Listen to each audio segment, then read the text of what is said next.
श्रीमद् भगवद गीता सप्तदशो अध्याय अर्थात 17वां अध्याय। तो यहाँ पर अर्जुन बोले, हे कृष्ण, जो मनुष्य शास्त्र विधि को त्याग कर श्रद्धा से युक्त हुए देवी देवादि का पूजन करते हैं, उनकी स्थिति फिर कौन सी है? सात्विक की अथवा राजसी कि व तामसी? तो श्री कृष्ण भगवान बोले, मनुष्यों की वह शास्त्रीय संस्कारों से रहित केवल स्वभाव से उत्पन्न श्रद्धा सात्विक की और राजसी तथा तामसी ऐसे तीनों प्रकार की ही होती है।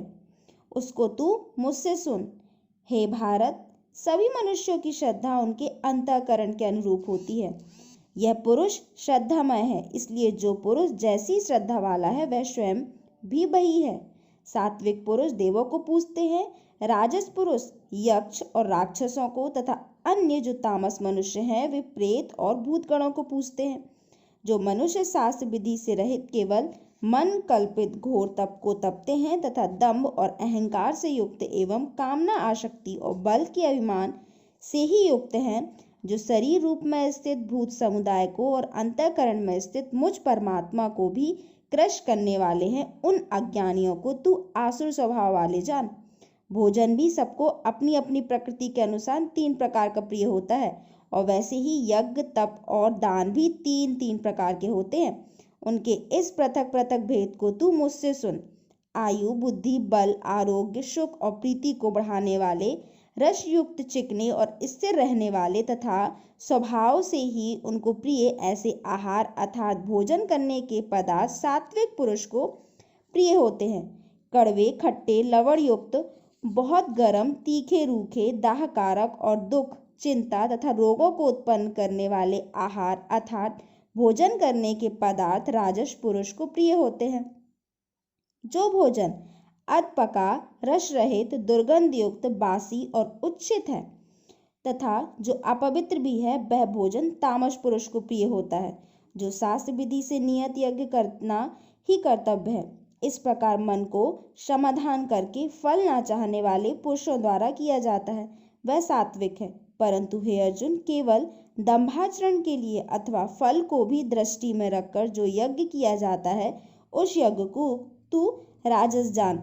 शास्त्र विधि से हीन, अन्नदान से रहित, बिना मंत्रों के, बिना दक्षिणा के और बिना श्रद्धा के किए जाने वाले यज्ञ को तामस यज्ञ कहते हैं। देवता, ब्राह्मण, गुरु और ज्ञानी जनों का पूजन, पवित्रता, सरलता, ब्रह्मचर्य और अहिंसा, यह शरीर संबंधी तप कहा जाता है।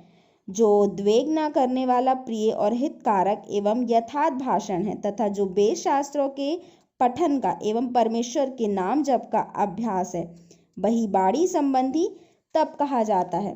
मन की प्रसन्नता, शांत भाव, भगवत चित्त करने का स्वभाव, मन का निग्रह और अंतःकरण के भावों की भली भांति पवित्रता, इस प्रकार यह मन संबंधी तप कहा जाता है।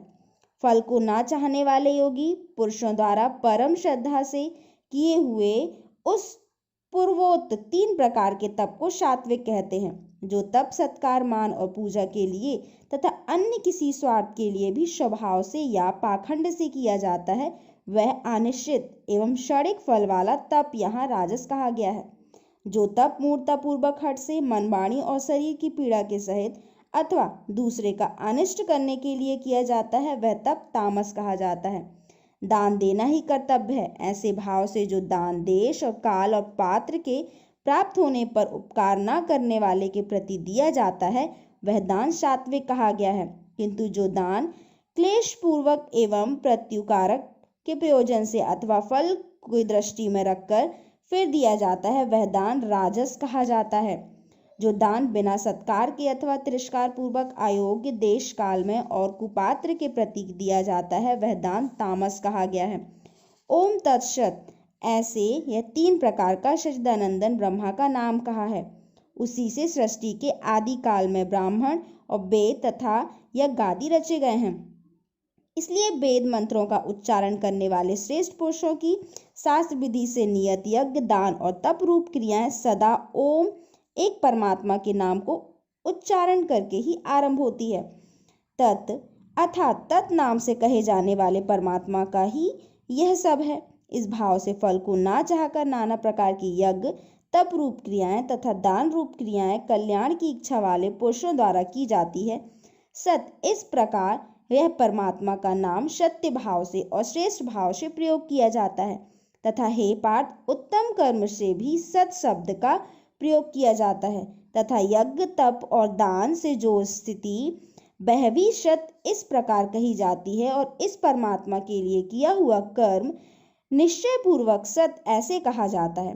हे अर्जुन, बिना श्रद्धा के किया हुआ हवन, दिया हुआ दान एवं तपा हुआ तप और जो कुछ भी किया हुआ शुभ कर्म है वह समस्त असत इस प्रकार कहा जाता है। इसलिए वह ना तो इस लोक में लाभदायक है और ना मरने के बाद ही। यहाँ पर इस अध्याय में श्री कृष्ण ने अर्जुन को यहाँ पर यज्ञ के बारे में बताया है कि जो भी हम पूजन या फिर कोई भी अन्य अच्छा कार्य करते हैं बिना दान दक्षिणा के या फिर किसी स्वार्थ से करते हैं, फल की इच्छा से करते हैं, तो वो हमारे नहीं लगता है, मतलब उसका फल हमें नहीं प्राप्त हो